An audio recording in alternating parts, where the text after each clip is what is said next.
Hello friends, welcome back in my new video and this is the third part of amino acid. और इससे पहले अपन ने amino acids के बारे में काफ़ी कुछ डिस्कशन किए थे। अभी अपन थर्ड पार्ट में देखते हैं कि एमिनो एसिड्स की पर्टिकुलर स्ट्रक्चर्स और वन बाई जो उनके फंक्शंस हैं उनके बारे में डिस्कशन करेंगे। तो अभी अपन स्टार्ट करते हैं फर्स्ट एमिनो एसिड। तो एमिनो एसिड के बारे में काफ़ी कुछ अपन ने पहले डिस्कस किया था। अभी अपन फर्स्ट एमिनो एसिड लेके चलते हैं, क्योंकि अपन ने एमिनो एसिड्स के बारे में बात की थी। एमिनो एसिड्स है वो 20 और 22 प्रकार के देखने को मिलते हैं। इनमें से जो 21 प्रकार का है वो कौन सा है, सेलिनोसिस्टीन है। अभी अपन देखते हैं फर्स्ट एमिनो एसिड्स।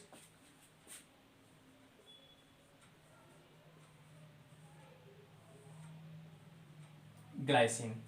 ग्लाइसिन के बारे में वैसे देखा जाए तो ग्लाइसिन एक सिंपलेस्ट प्रकार का एमिनो एसिड है, जिसमें साइड चेन या जो आर ग्रुप है वो कैसा है, एब्सेंट है, और ओनली एक हाइड्रोजन ग्रुप देखने को मिलता है।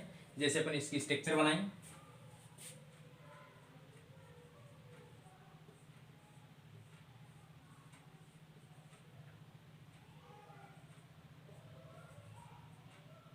ये एक ग्लाइसिन की स्ट्रक्चर है, जिसमें जो केरल कार्बन अपन जो कहते हैं यहाँ पर केरल कार्बन ना होकर दोनों साइड में जो साइड चेन है वो भी क्या है, हाइड्रोजन प्रेजेंट है।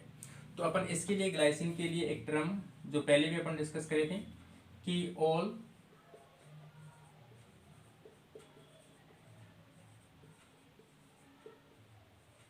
Acids are optically active. सभी एमिनो एसिड्स ऑप्टिकली कैसे होते हैं, बट एक्सेप्ट ग्लाइसिन, जो ऑप्टिकली किस प्रकार का होता है, इनएक्टिव प्रकार का होता है। अब अपन इसके बारे में देखें कि इसमें जो साइड चेन है वो क्या है, ओनली हाइड्रोजन।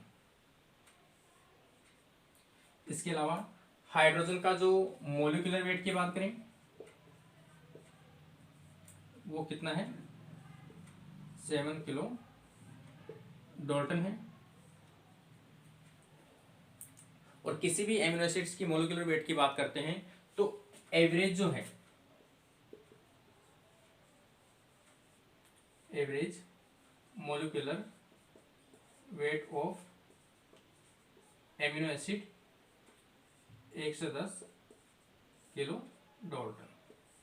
ये अपन किसी भी कैलकुलेशन के लिए यूज में ले सकते हैं, चाहे कोई भी एमिनो एसिड हो, सभी का अप्रोक्स अपन मानते हैं 110 किलो डाल्टन। तो ये अपन ग्लाइसिन देखें। इसके अलावा जो ग्लाइसिन है वो किस प्रकार का है,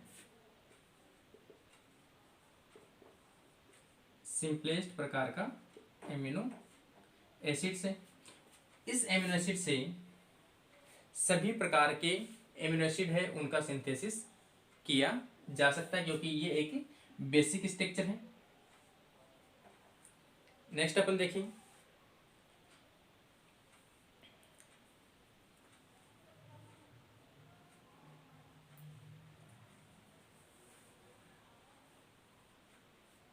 ग्लाइसिन जो है वो खास तौर से देखने को मिलता है हेलिक्स स्ट्रैंड के अंदर देखने को मिलता है।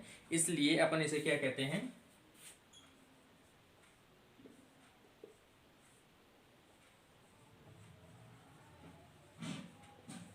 Helix breaker amino acids. जैसे नॉर्मल किसी भी पॉलीपेप्टाइड जो चेन है वो कंटिन्यू चलती रहती है, लेकिन जहाँ पर ग्लाइसिन या फिर अपन कहें प्रोलिन प्रकार के एमिनो एसिड आते हैं तो वहाँ पर हल्का सा क्या देखने को मिलता है, बैंड देखने को मिलता है। तो ये कोई भी जो एक पॉलीपेप्टाइड चेन है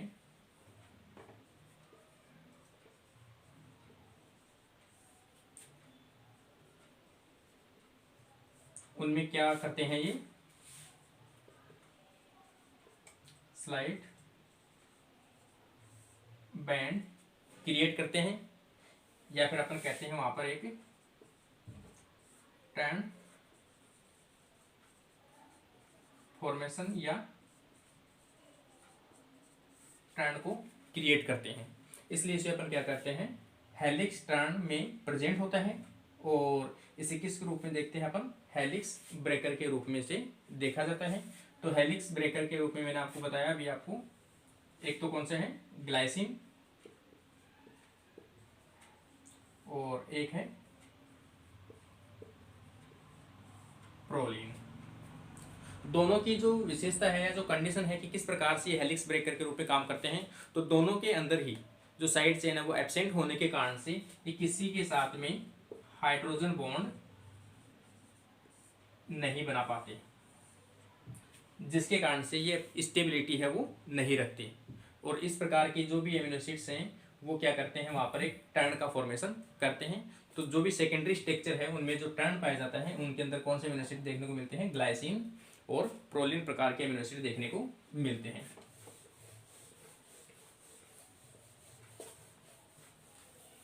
इसके अलावा देखिए इसमें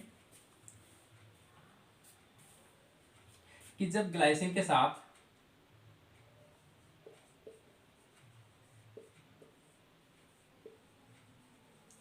मेथाइल ग्रुप अटैच्ड होता है तो बनने वाला जो कंपोनेंट है उसे क्या बोलते हैं, ग्लाइसिन बिटेन।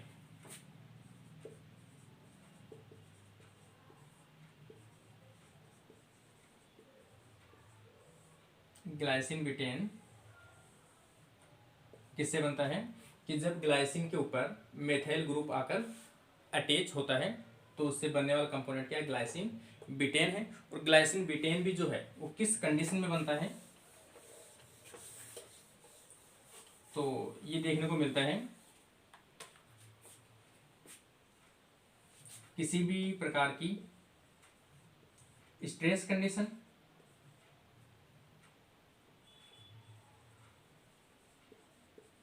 ड्रॉट कंडीशन हो, अल्ट्रावायलेट कंडीशन हो, हाई टेम्परेचर कंडीशन हो, उस सभी कंडीशन के अंदर जो स्ट्रेस कंडीशन क्रिएट होती है उस प्रकार के प्लांट या जो वैक्यूल है उनके अंदर ग्लाइसिन के बिटेन एक्यूमुलेट होने लगते हैं और उसको वो टॉलरेंस की कैपेसिटी प्रोवाइड कराते हैं। तो ये देखने को मिलती है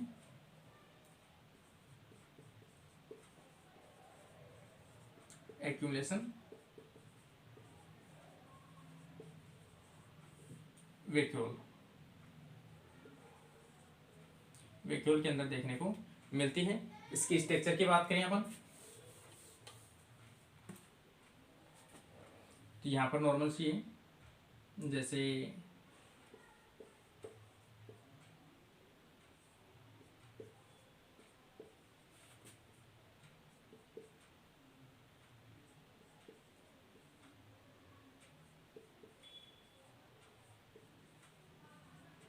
इस प्रकार की स्ट्रक्चर इसमें देखने को मिलती है और यहाँ पर चार्ज आ जाएगा पॉजिटिव। अब अपन देखते हैं इसकी पीआई वैल्यू की बात करें या pK1 pK2 की बात करें।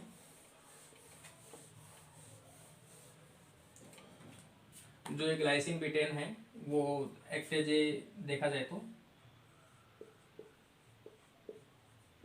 ऑस्मोलाइट्स के रूप में वर्क करते हैं या ऑस्मो रेगुलेशन के रूप में भी एक्यूमुलेट किए जाते हैं।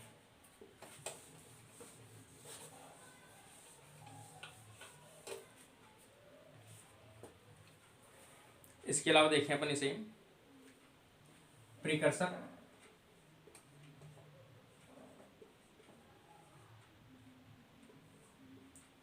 प्रीकर्सर के रूप में जो इसका फॉर्मेशन किया जाता है तो उसका प्रीकर्सर क्या है, 3-फॉस्फो ग्लिसरिक एसिड या 3-फॉस्फो ग्लिसरेट, इसका क्या है, प्रीकर्सर है। इसके अलावा जो डीग्लाइसिन अपन पहले डिस्कस करे थे कि नेचुरल कंडीशन के अंदर सभी प्रोटीन के अंदर जो एमिनो एसिड वो किस फॉर्म में पाए जाते हैं, एल फॉर्म में पाए जाते हैं। लेकिन जो कुछ एमिनो एसिड्स ऐसे हैं जो डी फॉर्म के अंदर भी देखने को मिलते हैं। जैसे डी ग्लाइसिन जो एमिनो एसिड्स हैं वो किस में देखने को मिलता है, कॉर्न स्नेल्स, इनके अंदर देखने को मिलता है। और सेल वॉल ऑफ बैक्टीरिया के अंदर देखने को मिलता है। इसके अलावा ग्लाइसिन जो है एक्ट एज इनहिबिटरी न्यूरोट्रांसमीटर।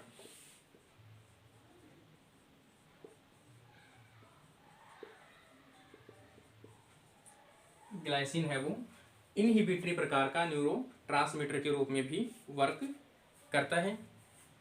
इसके अलावा ग्लाइसिन जो है वो को एगोनिस्ट के रूप में वर्क करता है। किसमें,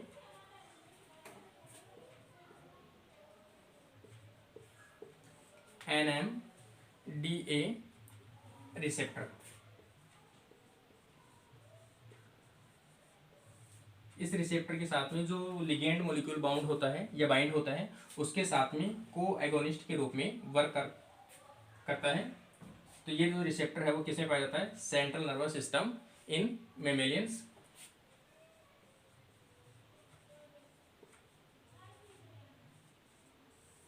इन मेमेलियंस तो ये को एगोनिस्ट के रूप में वर्क करता है। और मेमेलियंस की बात करें अपन तो किसमें, स्पाइनल कॉर्ड और ब्रेन, या फिर कहें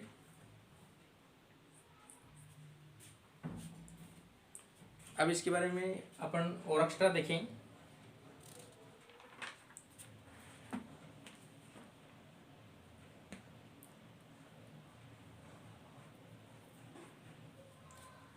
इसमें बफरिंग जोन की बात करें तो बफरिंग जोन जो है वो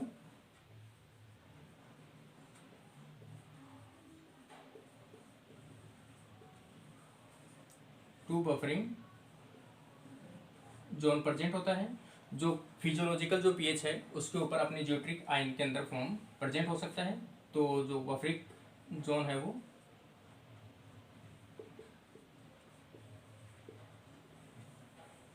एमिनो ग्रुप और कार्बोक्सिल ग्रुप दो बफर जोन देखने को मिलते हैं। इसके अलावा देखें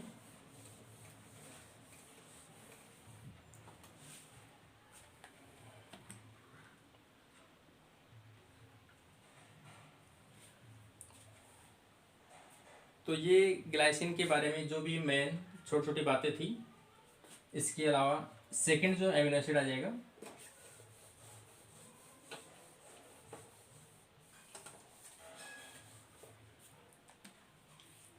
वो आ जाएगा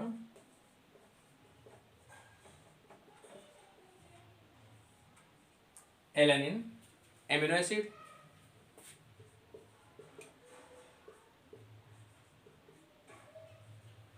एलानिन और एलानिन के अंदर बात करें अपन तो जो साइड चेन है वो एक मेथाइल ग्रुप प्रेजेंट होता है। जैसे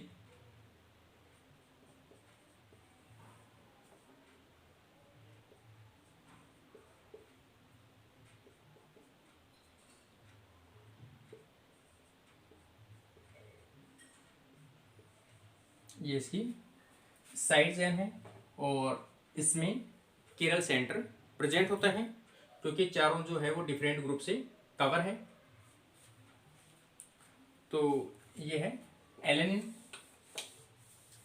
एलेनिन जो है वो सभी एमिनो एसिड का फॉर्मेशन कर सकता है।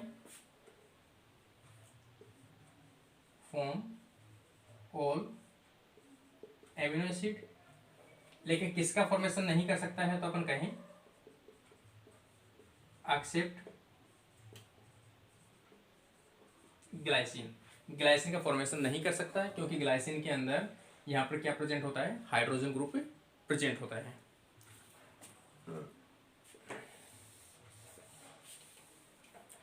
मॉलिक्यूलर वेट की बात करें तो इसका जो मॉलिक्यूलर वेट है वो है 89 किलो डाल्टन। इसके अलावा इसका प्रीकर्सर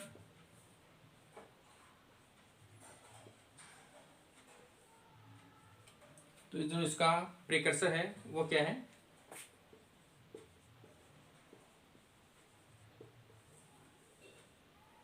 पायरुवेट है।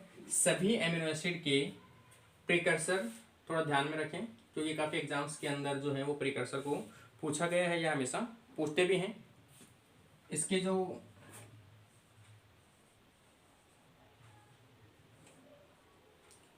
कोडॉन्स हैं, कोडॉन्स की बात करें तो कोडॉन्स आ जाएगा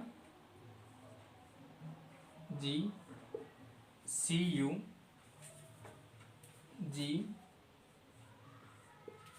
GCC,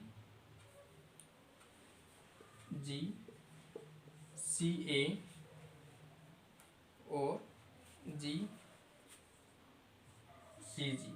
इसका मतलब G और C से स्टार्ट होने वाले कोडॉन जो हैं वो किसके कोडॉन होते हैं, एलेनिन के कोडॉन होते हैं। अब अपन देखें कि जो डी एलेनिन जो फॉर्म है वो भी नेचर के अंदर एग्जिस्ट फॉर्म के अंदर देखने को मिलती है, और ये जो फॉर्म है वो किस में देखने को मिलती है, बैक्टीरियल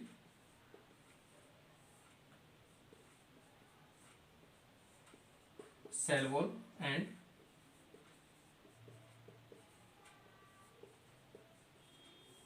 एंटीबायोटिक्स, इनमें देखने को मिलती है डी एलेनिन फॉर्म। नेक्स्ट अपन देखें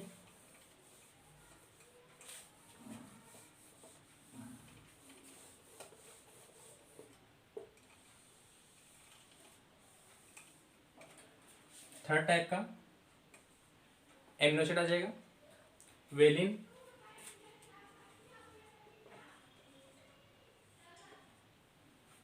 जिसे अपन VAL या V के द्वारा डिनोट करते हैं। अब अपन इसकी साइड चेन की बात करें तो इसमें एक एक्स्ट्रा मिथाइल ग्रुप ऐड होगा, जैसे तो यहाँ पर आ जाएगा, तो ये इसकी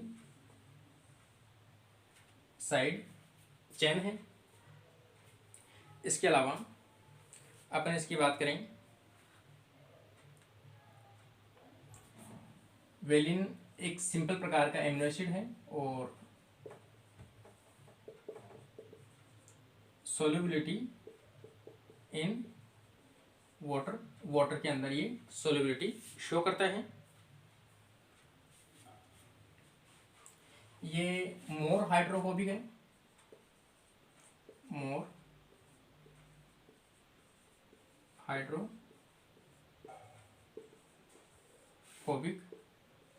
amino acid compare to alanine and glycine, क्योंकि जैसे जैसे साइड चेन बढ़ रही है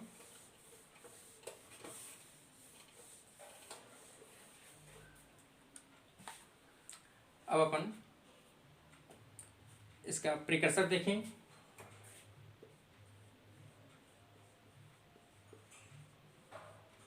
तो इसका प्रिकर्सर भी आ जाएगा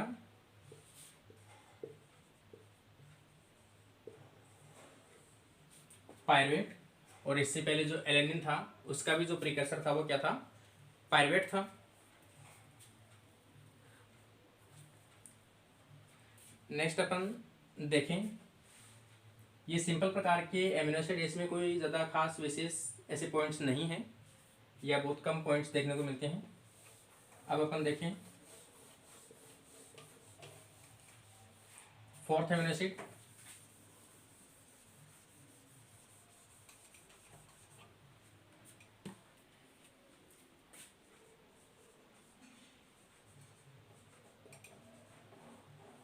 ल्यूसीन।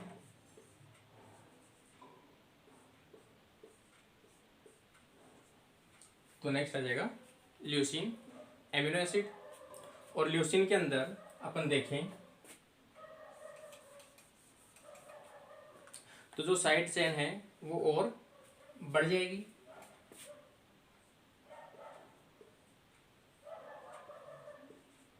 इस प्रकार ये इसकी साइड चेन है। और इसका पर्टिकुलर जो नेम देखें तो इसका नेम आ जाएगा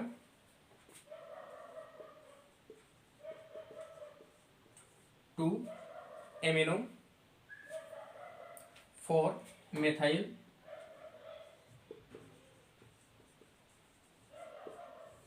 4-मेथाइल पेंटोनोइक एसिड पेंटोइक एसिड या पेंटा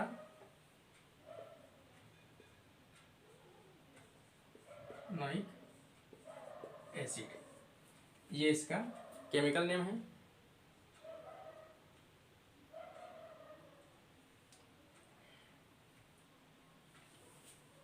इसका जो प्रिकर्सर की बात करें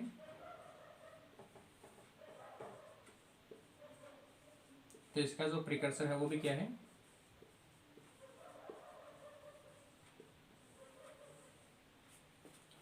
पायरुवेट है। और किस प्रकार का है,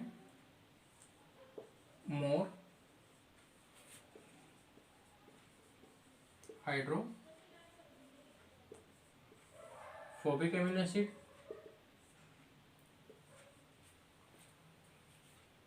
इसके अलावा ये जो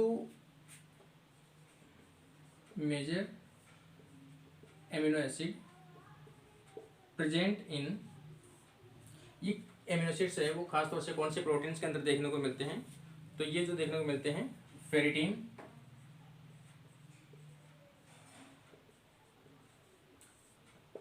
फेरिटीन के अंदर देखने को मिलता है, जो आयरन का क्या करता है, ट्रांसपोर्ट करता है। इसके अलावा एस्टासिन। इस प्रकार के जो कंपोनेंट हैं या प्रोटीन्स हैं उनके अंदर ज़्यादा एमिनो एसिड्स देखने को मिलते हैं, ल्यूसीन टाइप के amino acids. Next amino acid आ जाएगा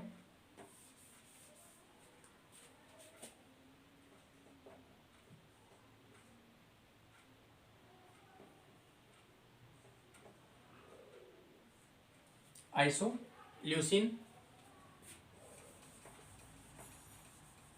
और इसे अपन डिनोट करेंगे आई के द्वारा।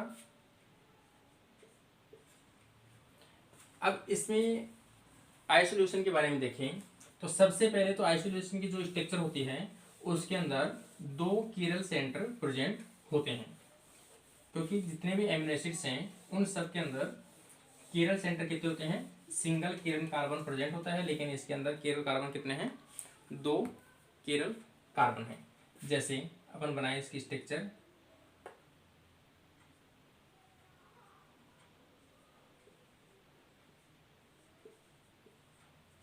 ये एक किरल कार्बन है। इसके अलावा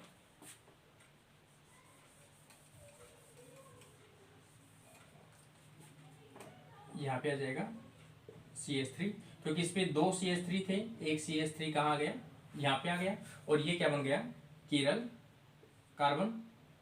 तो इसमें 2 किरल सेंटर देखने को मिलते हैं।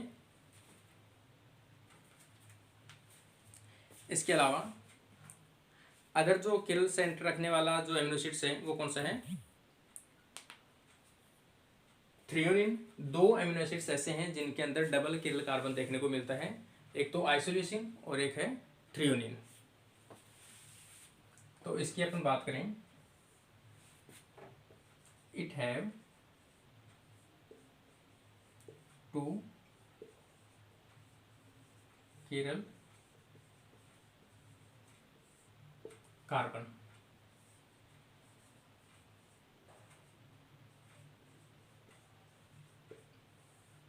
प्रीकर्सर की बात करें तो जो प्रीकर्सर है वो क्या जाएगा इसका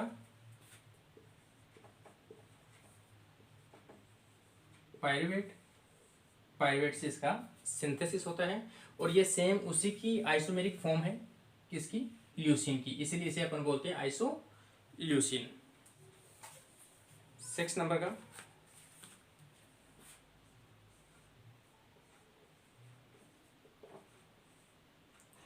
और 6 नंबर का एमिनो एसिड आ जाएगा प्रोलिन,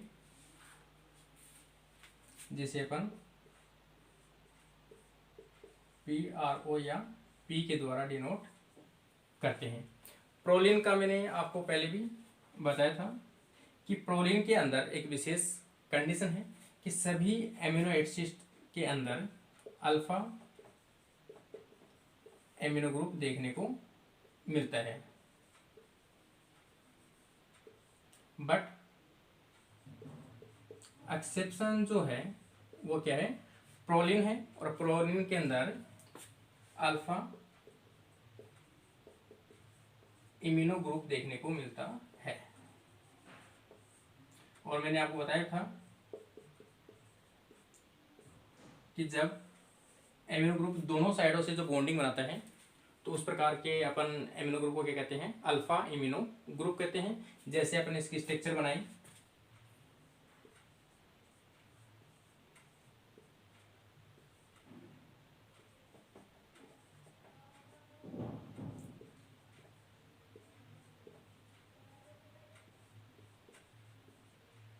इसमें एक साइक्लिक स्ट्रक्चर देखने को मिलती है।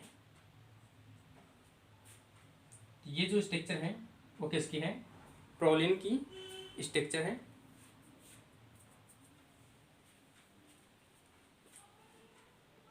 जिसमें एक रिंग लाइक या साइकिल लाइक स्ट्रक्चर बनती है और ये जो ग्रुप है वो ग्रुप है अल्फा इम्यूनो ग्रुप। इसके अलावा इसके अपन प्रीकर्सर की बात करें, प्रोलिन के प्रीकर्सर,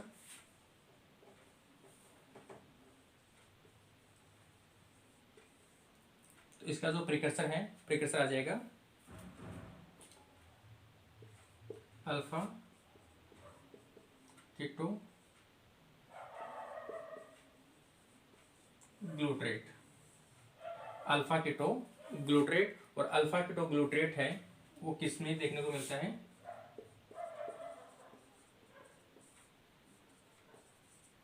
क्रेब साइकिल के अंदर बनने वाला एक कंपोनेंट है जो इसका प्रीकर्सर है।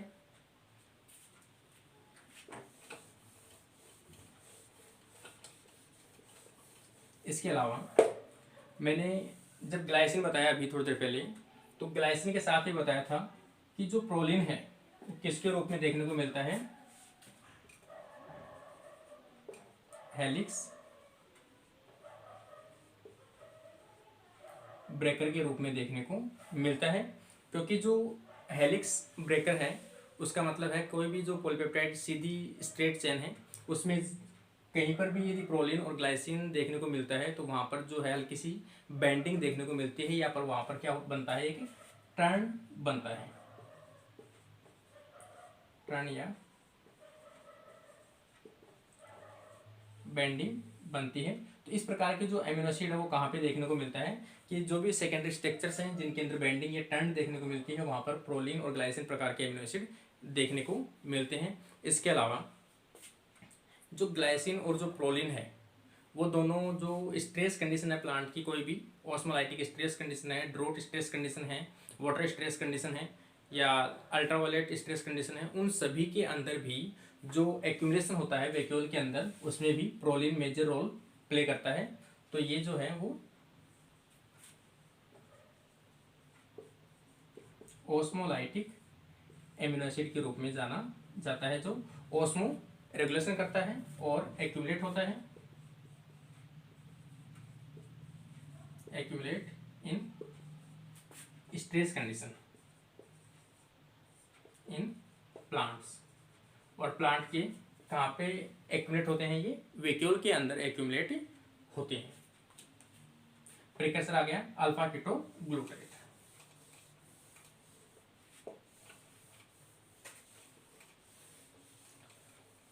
और इसमें मैंने बता दिया आपको, जो हेलिक्स ब्रेकर है उसके रूप में वर्क क्यों करता है, क्योंकि इनके अंदर जो हाइड्रोजन बॉन्ड है वो बनाने की एबिलिटी नहीं होती है।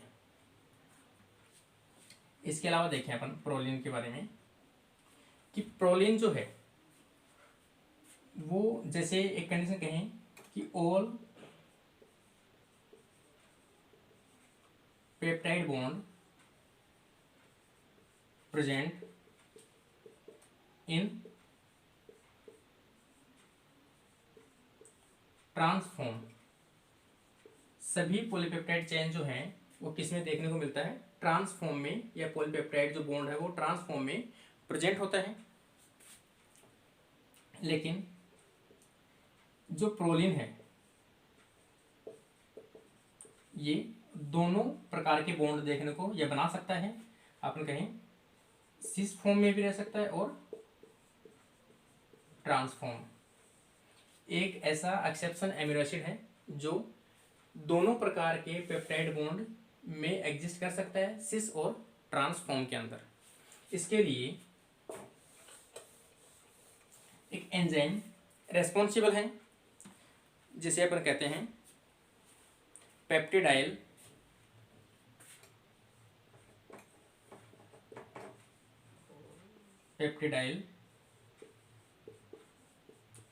प्रोलिल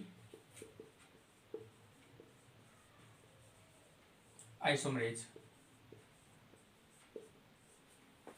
पेप्टिडाइल प्रोलिल आइसोमरेज, या इसे अपन कहें सिस ट्रांस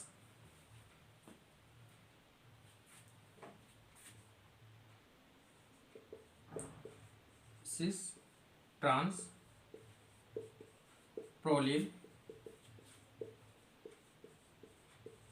आइसोमरेज। ये जो एंजाइम है वो दोनों प्रोलिन जहाँ भी किसी पेप्टाइड चेन के अंदर प्रेजेंट है उसके जस्ट पास में जो पेप्टाइड बॉन्ड बनता है उसमें दोनों फॉर्म को कन्वर्ट करने के लिए रेस्पॉन्सिबल है। या तो वो सिस में कन्वर्ट कर देगा या फिर उसको ट्रांस में कन्वर्ट कर सकता है। तो ये जो एंजाइम है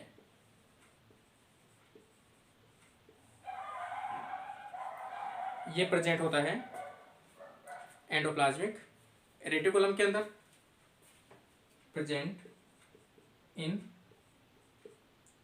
एंडोप्लाज्मिक रेटिकुलम या ईआर के अंदर प्रेजेंट होता है, जो इसकी सिस और ट्रांस फॉर्म में कन्वर्ट करता है।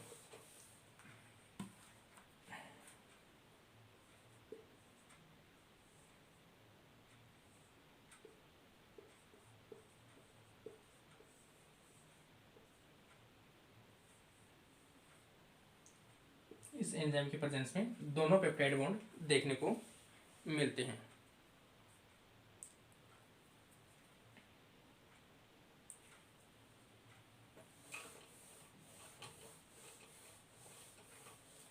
काफी एग्जाम के अंदर ये क्वेश्चन पूछा भी जाता है कि जो ऑस्मोटिक एक्टिविटी है या स्ट्रेस कंडीशन है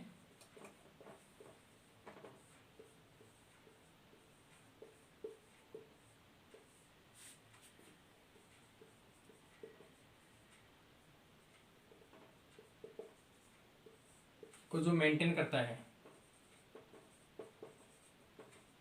तो वो करता है प्रोलिन एमिनो एसिड्स। इसके अलावा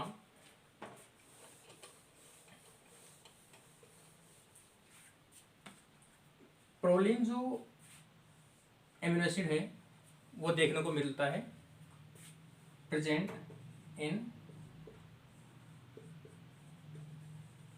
कोलेजन प्रोटीन। कोलेजन जो प्रोटीन है वो एक्स्ट्रा सेलुलर एक मैट्रिक्स प्रोटीन है। इस प्रोटीन के अंदर जो प्रोलिन है वो किस फॉर्म में देखने को मिलता है? 4 हाइड्रोक्सी प्रोलीन, 4 हाइड्रोक्सी प्रोलीन के रूप में देखने को मिलता है। और इसके अलावा इसमें कोलेजन प्रोटीन के अंदर मोस्ट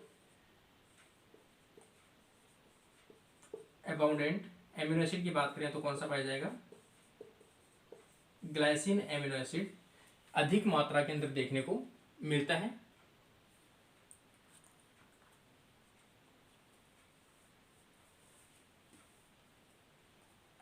जैसे अपन कहें ग्लाइसिन और प्रोलीन कि एक बार ग्लाइसिन आता है तो उसके अलावा जो एक्स है, इसका मतलब कोई भी एनी एमिनो एसिड आ सकता है, उसके बाद में वापस से प्रोलीन देखने को मिलता है। प्रोलीन किस फॉर्म में पाया जाता है, कोलेजन के अंदर 4 हाइड्रोक्सी प्रोलीन की फॉर्म में पाया जाता है, जो एक कोलेजन प्रोटीन की स्टेबिलिटी को बढ़ाने के लिए रेस्पॉन्सिबल होता है। इसके अलावा इसमें देखें तो अपन कौन सा पाया जाता है, 5 हाइड्रोक्सी लाइसिन एमिनो एसिड भी देखने को मिलता है। जो दोनों एमिनो एसिड्स कहते हैं मॉडिफाइड एमिनो एसिड है, और इनका जो मॉडिफिकेशन होता है वो कब होता है, पोस्ट ट्रांसलेशनल के कारण से होता है, या आफ्टर प्रोटीन सिंथेसिस के बाद में इसमें मॉडिफिकेशन देखने को मिलता है।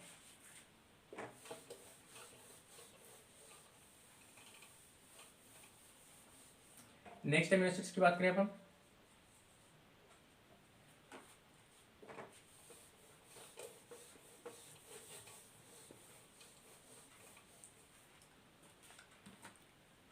अब ऐसे एमिनो एसिड्स हैं सल्फर,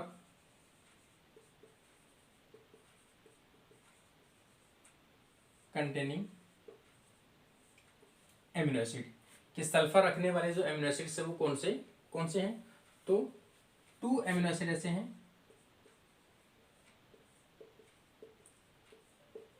जिनमें सल्फर कंटेंट देखने को मिलता है। जैसे सबसे पहला देखें 7 नंबर का आएगा तो यहां पर आ जाएगा सिस्टीन एमिनो एसिड। सिस्टीन को अपन डिनोट करते हैं CYS या C के द्वारा, यह आ जाएगा सिस्टीन। सिस्टीन की अपन प्रिकर्सर की बात करें तो इसका जो फॉर्मेशन है सिंपलेस्ट प्रकार का जो सीरिन है उससे देखने को मिलता है, क्योंकि सीरिन में और सिस्टीन में सिर्फ एक ग्रुप का डिफरेंस है। सीरिन के अंदर जो एल्कोहल ग्रुप OH है, हाइड्रोक्सिल ग्रुप है OH प्रेजेंट होता है, जबकि उसकी जगह सिस्टीन के अंदर जो थायोल ग्रुप है SH वो प्रेजेंट होता है। जैसे अपन इसकी स्ट्रक्चर की बात करें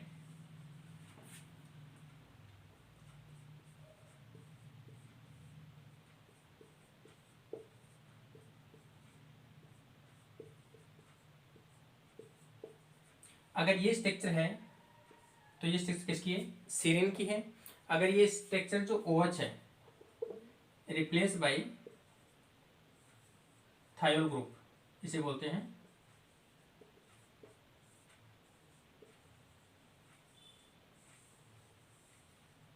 थायोल ग्रुप। और थायोल ग्रुप जो है वो कहाँ पे है कि इसकी जो R साइड चेन है उसके एंड के ऊपर प्रेजेंट है, और एंड पे यदि प्रेजेंट होगा तो किसी भी जो ऑक्सीडाइजिंग कंडीशन है उस ऑक्सीडाइजिंग कंडीशन के अंदर ये अपना जो हाइड्रोजन है उसको रिलीज कर देता है, जिसके कारण से अदर जो सिस्टीन है, 2 सिस्टीन के बीच में डाइसल्फाइड बॉन्ड का फॉर्मेशन देखने को मिलता है। तो किसके कारण से, ऑक्सीडाइजिंग कंडीशन के कारण से। और ये जो थायल ग्रुप कब डोनेट करता है, जैसे मैंने आपको पहले ही बताया था कि जैसे जैसे पीएच को अपन इंक्रीज करते हैं या रेज करते हैं, पीएच जैसे जैसे अपन रेज करते हैं वैसे वैसे बेस या OH की कंसंट्रेशन बढ़ती जाती है, लेकिन प्रोटॉन की जो कंसंट्रेशन है वो धीरे धीरे कम होती जाती है। और यदि अपन और भी पीएच रेज करें, जैसे अप्रोक्स पीएच 12 है। यदि pH 12 की बात करें तो pH 12 में जो हाइड्रोजन आयन है वो क्या होते हैं, एब्सेंट होते हैं। और यदि और भी कहीं हाइड्रोजन आयन प्रेजेंट होंगे तो वो भी क्या हो जाएंगे, डीप्रोटोनेटेड फॉर्म में हो जाएंगे। तो यहाँ पर जो थायल ग्रुप है, अगर इस सिस्टीन को अपन कौन सी कंडीशन में रखें, pH 12 के ऊपर लेके जाएं, तो pH 12 के ऊपर क्या कर देंगे, हाइड्रोजन को डोनेट कर देंगे और हाइड्रोजन यहाँ से निकल जाएगा, जिसके कारण से यहाँ पर डाइसल्फाइड बॉन्ड का फॉर्मेशन हो सकता है सल्फाइड सल्फाइड के बीच में या सल्फर सल्फर के बीच में।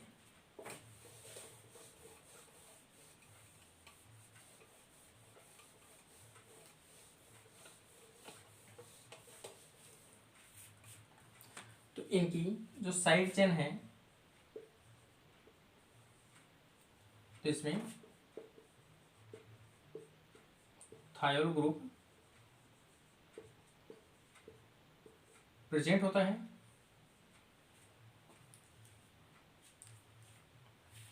इसके अलावा जो हाइड्रोजन जो है वो डोनेट होता है, या फिर अपन कहें हाइड्रोजन का रिमूव होना, कि हाइड्रोजन है वो कब वहां से रिमूव होगा,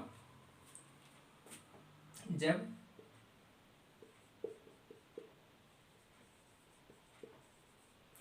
ऑक्सीडेशन कंडीशन हो या ऑक्सीडाइजिंग एजेंट प्रेजेंट हो। मतलब इलेक्ट्रॉन को लेने वाला जो कंपोनेंट है वो प्रेजेंट हो, इलेक्ट्रॉन को एक्सेप्टर, इलेक्ट्रॉन एक्सेप्टर प्रेजेंट हो। तो ये जो कंडीशन है ऑक्सीडाइजिंग इन्वायरमेंट है, वो नॉर्मल कंडीशन के अंदर देखने को नहीं मिलती है या नॉर्मल सेल में देखने को नहीं मिलती है। तो ये जो ऑक्सीडाइजिंग इन्वायरमेंट है,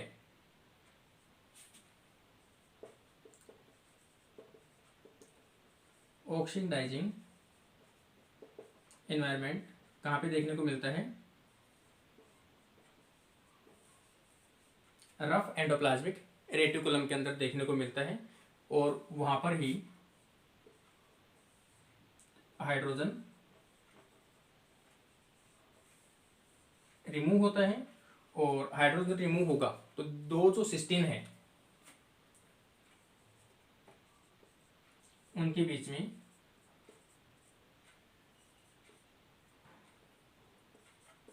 डाइसल्फाइड बॉन्ड का फॉर्मेशन होता है।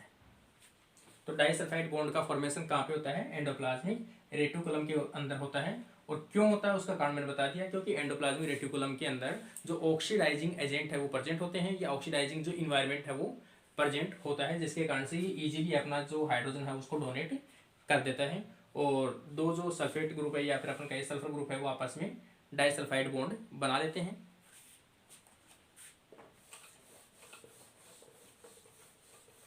इसके अलावा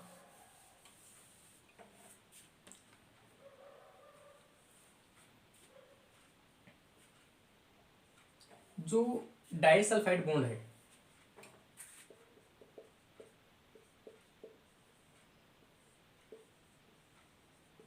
डाइसल्फाइड बॉन्ड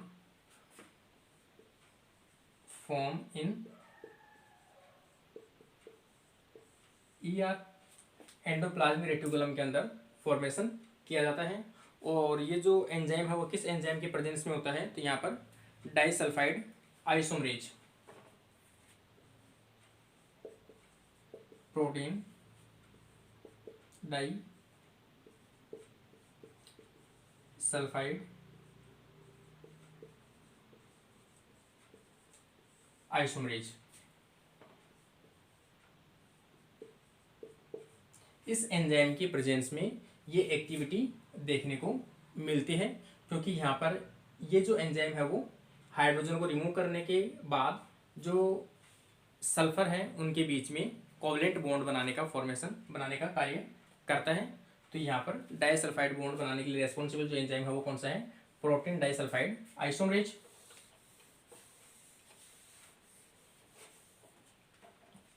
जैसे अपन देखें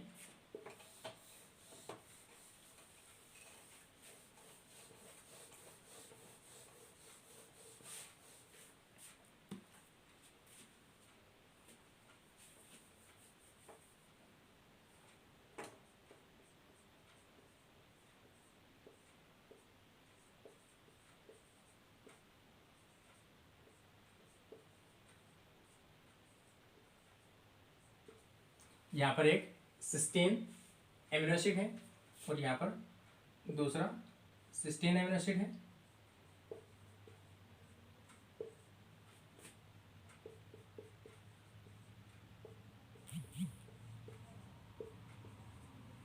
और दोनों के बीच में ऑक्सीडेशन जो कंडीशन है उसके कारण से जो प्रोटॉन है, ये दोनों के जो हाइड्रोजन है वो रिमूव हो जाएंगी और यहाँ पर जो एंजाइम आ जाएगा वो प्रोटीन डाइसल्फाइड आइसोमरेज एंजाइम है वो पार्टिसिपेट करेगा। और ये जो एंजाइम है वो प्रेजेंट कहाँ पे है, रफ एंडोप्लाज्मिक रेटिकुलम के अंदर, और यहाँ से बन जाएगा डाइसल्फाइड बॉन्ड। जैसे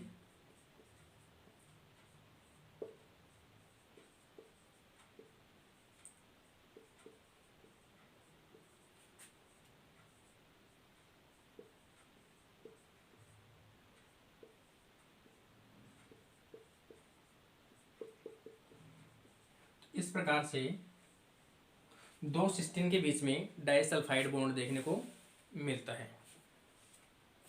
अब इसकी एक कंडीशन है कि single cysteine amino acid cannot absorb ultraviolet light. Single जो सिस्टीन एमिनो एसिड है वो अल्ट्रावायलेट लाइट के एब्जॉर्बेशन नहीं शो करता है, लेकिन जैसे ही दो सिस्टीन के बीच में डाइसल्फाइड बॉन्ड बनता है तो डाइसल्फाइड बॉन्ड जो है, जबकि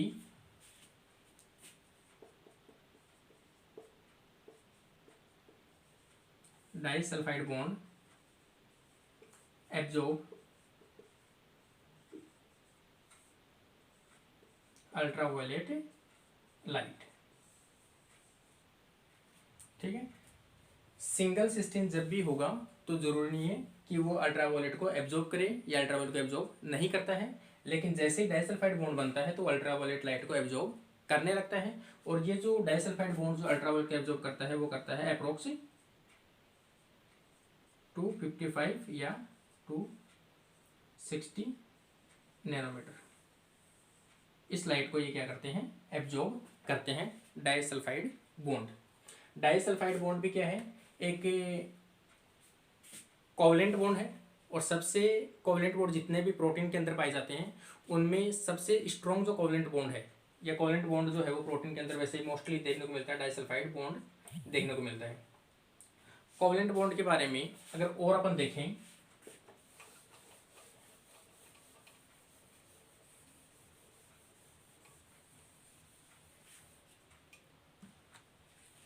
कि ये जो डाइसल्फाइड बॉन्ड है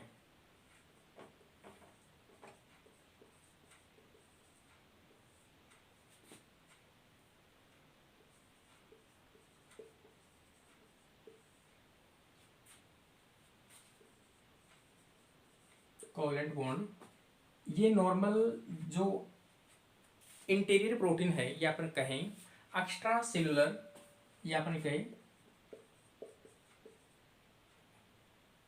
इंट्रा सेलुलर, कोई भी ऐसी प्रोटीन हो जो सेल के अंदर प्रेजेंट होती है, उन प्रोटीन्स के अंदर डाइसल्फाइड बॉन्ड है वो मोस्टली लगभग बहुत कम या रेयर या एब्सेंट होते हैं। लेकिन जितनी भी प्रोटीन्स है जो सेल के बाहर सिक्रेट की जाती है, जैसे कोई भी हार्मोन हो प्रोटीन नेचर का, कोई भी एंजाइम्स हो, एंटीबॉडी हो, सभी जितने भी ट्रांस मेम्ब्रेन प्रोटीन हो या मेम्ब्रेन के बाहर एक्सप्रेस होने वाली जो सरफेस प्रोटीन्स हैं, उन जितनी भी प्रोटीन्स हैं जो एंडोप्लाज्मिक रेटिकुलम या गोल्जी कॉम्प्लेक्स से होते हुए सिक्रेट की जाती है प्लाज्मा मेम्ब्रेन की ओर, उन सभी प्रोटीन की जो प्रॉपर फोल्डिंग है, उन प्रॉपर फोल्डिंग को मेंटेन करने के लिए उनमें कोवलेंट बॉन्ड जो है डाइसल्फाइड बॉन्ड देखने को मिलता है, जो उनको एक स्टेबिलिटी प्रोवाइड कराता है। तो जितने भी जो एक्स्ट्रा सेलुलर जो है, एक्स्ट्रा सेलुलर प्रोटीन कहें या सिक्रेटरी प्रोटीन कहें, सिक्रेटरी प्रोटीन, सभी के अंदर डाइसल्फाइड बॉन्ड प्रेजेंट होता है। किस कारण से प्रेजेंट होता है? वो भी उनकी स्टेबिलिटी को बनाए रखने के लिए, क्योंकि उन प्रोटीन्स की जो प्रॉपर फोल्डिंग है वो एक जरूरी है, क्योंकि वो हो सकता है एक एंजाइम के रूप में वर्क कर रहा हो, या हो सकता है वो किसी पार्टिकुलर हार्मोन के रूप में वर्क कर रहा हो, या हो सकता है कि जो किसी सरफेस प्रोटीन के रूप में एक रिसेप्टर के रूप में वर्क कर रहा हो। तो उन सभी में एक डाइसल्फाइड बॉन्ड की प्रेजेंस देखने को मिलती है, जो भी सेक्रेटरी प्रकार की प्रोटीन होती है।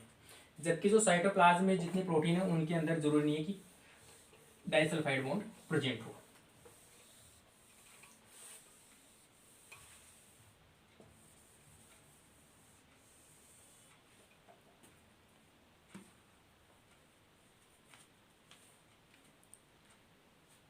इसके अलावा अगर अपन देखें कि कुछ ऐसे कंपोनेंट या ऐसे एजेंट हो जो डाइसल्फाइड बॉन्ड को ब्रेक करते हो, तो ब्रेक करने वाली सीधी सी बात है, यदि डाइसल्फाइड बॉन्ड को बनाने वाले जो एजेंट हैं उसे अपन क्या बोलते हैं? Oxidative agent.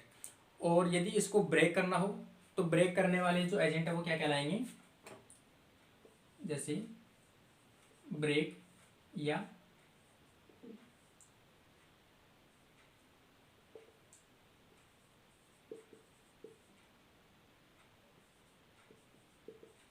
Denaturation of protein या कोवलेंट बॉन्ड। कोवलेंट बॉन्ड को यदि डीनेचर करना है या डाइसल्फाइड बॉन्ड को ब्रेक करना है तो इन्वायरमेंट किस प्रकार का होगा? रिड्यूसिंग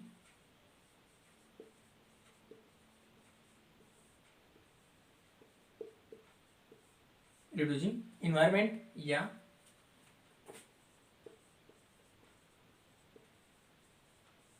रिड्यूसिंग एजेंट, जिसे अपन क्या कह सकते हैं? जो इलेक्ट्रॉन को डोनेट करता हो।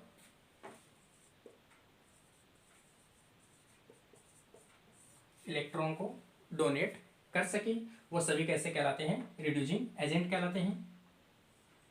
तो ये जो ब्रेक करने वाले हैं या डीनेचर करने वाले हैं उनके अपन एग्जांपल देखें तो यह आ जाएगा बीटा मर्केप्टो,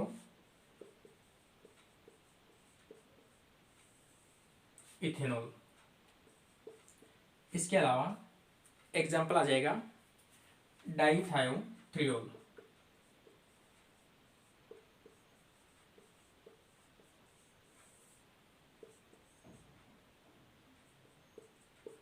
डाइथायोथ्रियोल जो किस प्रकार के हैं? ये एक रिड्यूसिंग एजेंट के रूप में वर्क करते हैं और हाइड्रोजन या अपन के हाइड्रोजन या इलेक्ट्रॉन के अपन डोनेट करते हैं, जिसके कारण से वापस से थायोल ग्रुप का फॉर्मेशन हो जाएगा और डाइसल्फाइड बॉन्ड है वो ब्रेक हो जाएगा।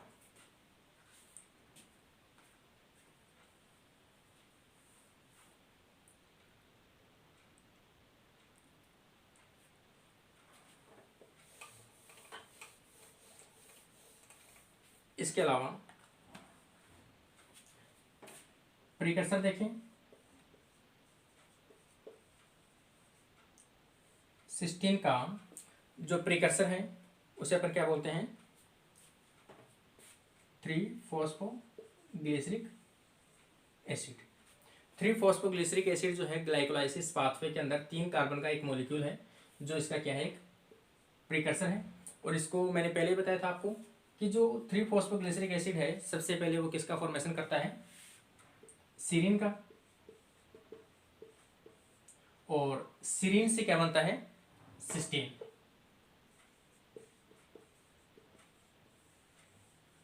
इस प्रकार से इसका प्रीकर्सर देखने को मिलता है 3-फॉस्फोग्लिसरिक एसिड।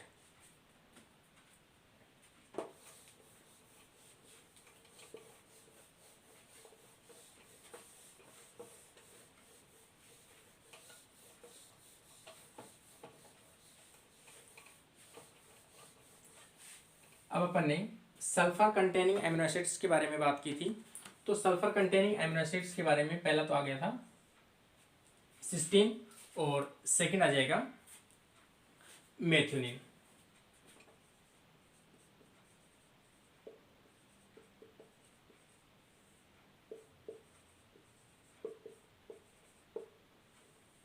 Methionine amino acid.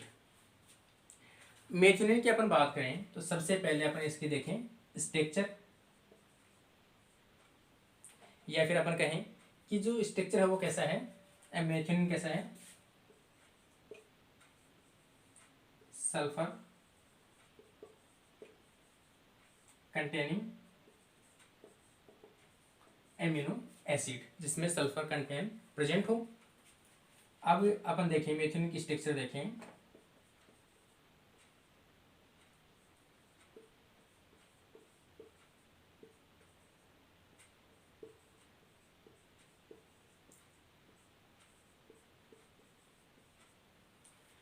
अब सिस्टीन और मेथियोनिन के अंदर ये डिफरेंस है कि जो सिस्टीन के अंदर जो सल्फर ग्रुप था वो कहाँ पे प्रेजेंट था, एंड पे प्रेजेंट था, लेकिन यहाँ पर जो मेथियोनिन की अपन बात करें तो एंड के ऊपर प्रेजेंट नहीं है, क्योंकि एंड पे क्या है, CH3 ग्रुप प्रेजेंट है।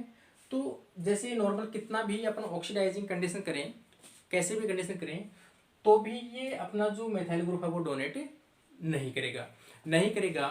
तो ये जो सल्फर ग्रुप है वो कभी भी डाइसल्फाइड बॉन्ड का फॉर्मेशन नहीं कर सकता।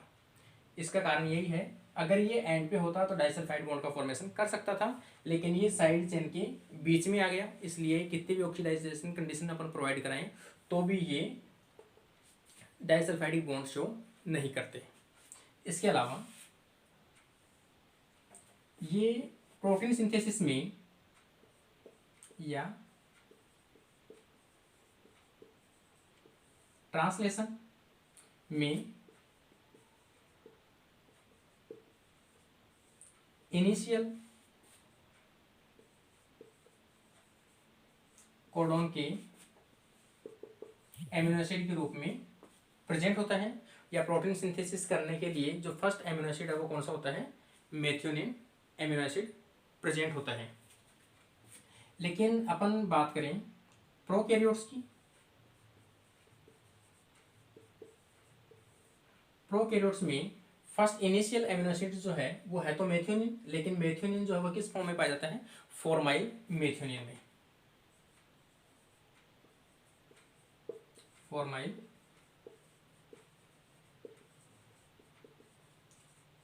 मेथियोनिन के अंदर देखने को मिलता है, क्योंकि यहाँ पर जो मेथियोनिन है उसके ऊपर फॉर्माइल ग्रुप जो है वो आकर बाइंड होता है। जैसे यहाँ पर अपन देखें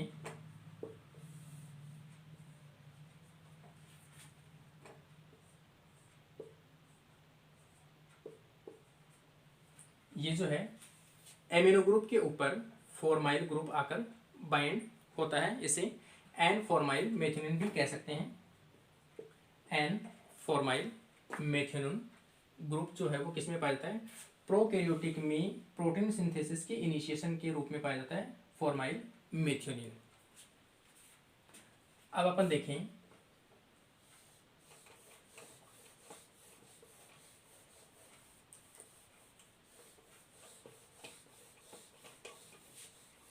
एक इसकी विशेषता है कि अगर ये कोई भी सिंगल प्रोटीन जो है उसके फर्स्ट एमिनो एसिड के रूप में देखने को मिलता है मेथियोनिन, लेकिन जैसे ही कोई प्रोटीन की ER के अंदर फोल्डिंग होती है या फिर जो सेक्रेटरी प्रोटीन होती है किसी भी अदर सेल ऑर्गेनेल के अंदर उनका ट्रांसपोर्ट होता है, तो उस टाइम पे जो फर्स्ट सीक्वेंस उसको अपन बोलते हैं क्लीवेज सीक्वेंस। और क्लीवेज सीक्वेंस जैसे ही सेल मतलब किसी भी ऑर्गेनल के अंदर टारगेट होती है, टारगेट होने के बाद में उसे क्या कर दिया जाता है, क्लीवेज कर दिया जाता है, या फिर उसे हटा दिया जाता है उस पोर्शन को, क्लीवेज सीक्वेंस को। तो जैसे यहाँ तक अगर क्लीवेज सीक्वेंस है और इस पोर्शन को यदि हटा दिया गया, जैसे ही टारगेट में जाएगी, जाने के बाद में अगर क्लीवेज पोर्शन को हटा दिया गया तो मेथियोनिन जो है वो इस प्रोटीन में देखने को नहीं मिलेगा। इसलिए मोस्टली प्रोटीन्स के अंदर जो मेथियोनिन है, जो इनिशियल कोडोन है, वो एब्सेंट होता है। क्यों एब्सेंट होता है, क्योंकि क्लीवेज सीक्वेंस है वो क्या कर दी जाती है, रिमूव कर दी जाती है। जैसे अपन एग्जांपल देखें, प्रोटीन रिच लेग्यूम्स, जितने भी जो लेग्यूम्स हैं या दाल वर्ग की जो फैमिली हैं उनके अंदर प्रोटीन क्या होती है, रिच होती है, लेकिन उनके अंदर भी जो सल्फर कंटेनिंग एमिनो एसिड है मेथियोनिन और सिस्टीन, उनका क्या होता है, अभाव होता है या फिर बहुत कम देखने को मिलते हैं। लेकिन मेथियोनिन और भी कम देखने को मिलते हैं किसमें, लेग्यूम फैमिली के मेंबर में। इसके अलावा अपन मेथियोनिन की बात करें कि जो एक एंजाइम प्रेजेंट होता है DNA methyl transferases, DNA methyl transferases जो किस ग्रुप को ट्रांसफर करता है, मेथाइल ग्रुप को किसी एक ग्रुप से लेकर दूसरे ग्रुप के ऊपर क्या करता है, या किसी एक कंपाउंड से दूसरे कंपाउंड के ऊपर क्या करता है, ट्रांसफर करता है। लेकिन यहाँ पर अपन बात कर रहे हैं डीएनए मेथाइल ट्रांसफरेजेस। तो डीएनए मेथाइल ट्रांसफरेजेस जो है वो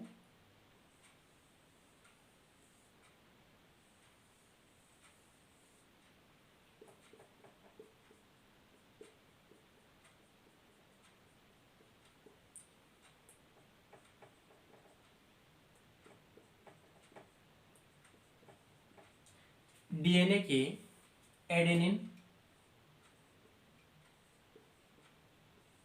पर मेथाइल ग्रुप को ऐड किया जाता है। मेथाइल ग्रुप के ऊपर क्या किया, एडेनिन के ऊपर क्या किया जाता है, मेथाइल ग्रुप को ऐड किया जाता है। तो ये जो ऐड है वो किसके द्वारा किया जाता है, डीएनए मेथाइल ट्रांसफरेजेस के द्वारा। अब अपन बात करें कि ये जो मेथाइल ग्रुप जो है वो डीएनए मेथाइल ट्रांसफरेजेस लेके कहाँ से आया, इसका मतलब जो मेथाइल ग्रुप का है वो डोनर कौन है। तो अपन देखें SAM, या फिर अपन कहें से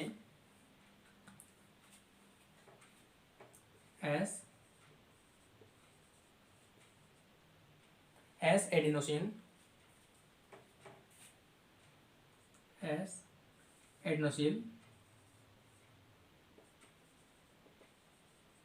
मेथियोनिन।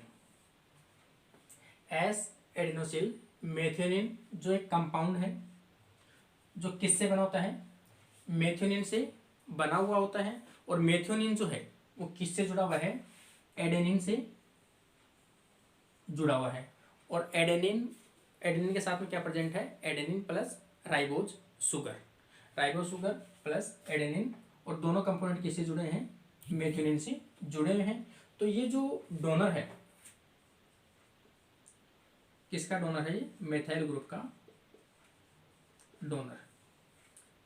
जो मेथाइलेशन होता है डीएनए का मेथाइलेशन, उस मेथाइलेशन के लिए जो रेस्पॉन्सिबल मेथाइल ग्रुप है वो कौन देता है, SAM, S adenosyl methionine methyl group को देता है। और यहाँ से इस पे ट्रांसफर करने का जो वर्क है वो कौन करता है, डीएनए मेथाइल ट्रांसफरेजेस।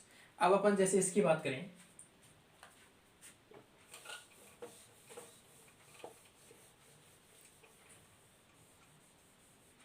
SAM की बात करें अपन,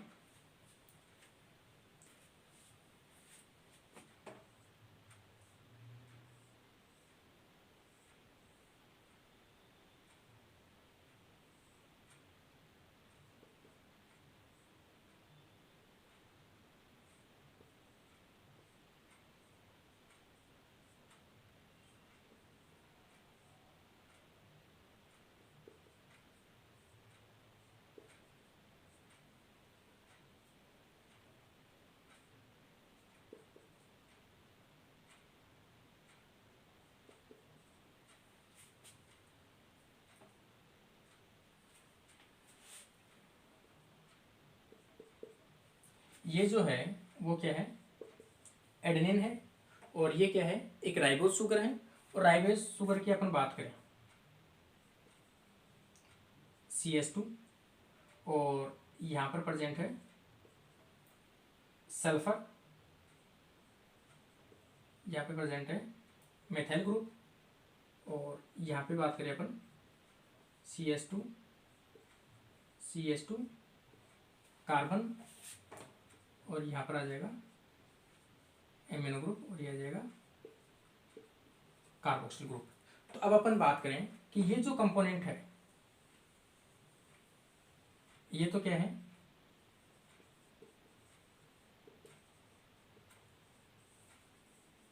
मेथियोनिन है, यहाँ पर राइबोसुगर है, और ये एडेनिन है। तो ये जो कंप्लीट स्ट्रक्चर है वो किसकी है, एस एडेनोसाइल मेथियोनिन। इसका मतलब अपन कहें कि इसके पास जो ये मेथाइल ग्रुप है वो डोनेट कर सकता है, और ये डोनेट किसके ऊपर करता है, डीएनए के ऊपर डोनेट करता है। डीएनए के ऊपर डोनेट करना मेथाइल ग्रुप का भी, तो अपन कहें कि जो मेथाइल या फिर अपन कहें मॉडिफिकेशन ऑफ डीएनए, ये काफ़ी जगह मॉडिफिकेशन के अंदर काम आता है। कि जो पेरेंटल इम्प्रिंटिंग है, डीएनए को सप्रेस करना है, या एक्स जो क्रोमोसोम है उसको सप्रेस करना है, उससे रिलेटेड। इसके अलावा जो प्रोकैरियोट्स के अंदर भी देखने को मिलता है, डीएनए में डीएनए का मेथाइलेशन जो है,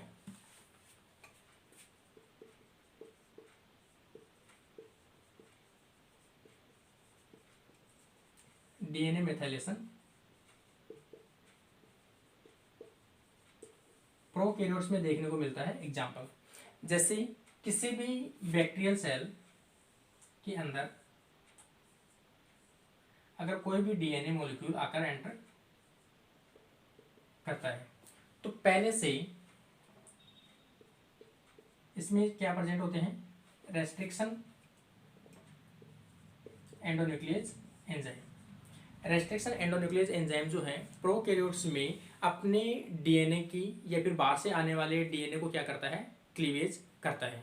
जबकि अपने डीएनए को वो क्लीवेज नहीं करता। जैसे बाहर से आने वाला डीएनए हो सकता है किसी अदर बैक्टीरिया का हो, या हो सकता है किसी अदर बैक्टीरियोफेज मतलब वायरस का हो, तो उसको आते ही क्या करते हैं, वो डिग्रेड कर देते हैं। जबकि सेल्फ डीएनए को ये डिग्रेड नहीं कर पाते हैं। क्यों, क्योंकि जो सेल्फ का जो डीएनए है उस डीएनए में पहले से क्या प्रेजेंट होता है, मेथाइल ग्रुप प्रेजेंट होता है। इसका मतलब अपने सेल्फ डीएनए के प्रोटेक्शन किस बेस पे करता है, ये मेथाइलेशन पे। कि जिस डीएनए पे मेथाइलेशन होगा वो तो सेल्फ का डीएनए होगा, उसको वो रिकॉग्नाइज नहीं करता है या उसको डिग्रेड नहीं कर पाता। और बाहर से आने वाला जो डीएनए है उसके ऊपर मेथाइलेटेड नहीं होता है, जिसके कारण से उसे वो रिकॉग्नाइज कर लेता है कि ये फॉरिजन पार्टिकल है, और उसको क्या करता है, वो ब्रेक कर देता है। तो इस प्रकार से मेथाइलेशन के द्वारा भी प्रोकैरियोट्स अपनी की खुद की प्रोटेक्शन करते हैं। और अपने अंदर अपन बात करें तो जीन एक्सप्रेशन, यूकैरियोट्स के अंदर जीन को साइलेंट करने के लिए मेथाइलेशन का जो काम है वो यूजफुल है। तो इस प्रकार से जो अपने एमिनो एसिड्स हैं वो अपने कितने एमिनो एसिड हो गए, 8 एमिनो एसिड या 8 एमिनो एसिड कंप्लीट हो चुके हैं। और इसके अलावा जो एमिनो एसिड जो बचे हैं 12 एमिनो एसिड, उनको अपन नेक्स्ट क्लास के अंदर डिस्कस करेंगे।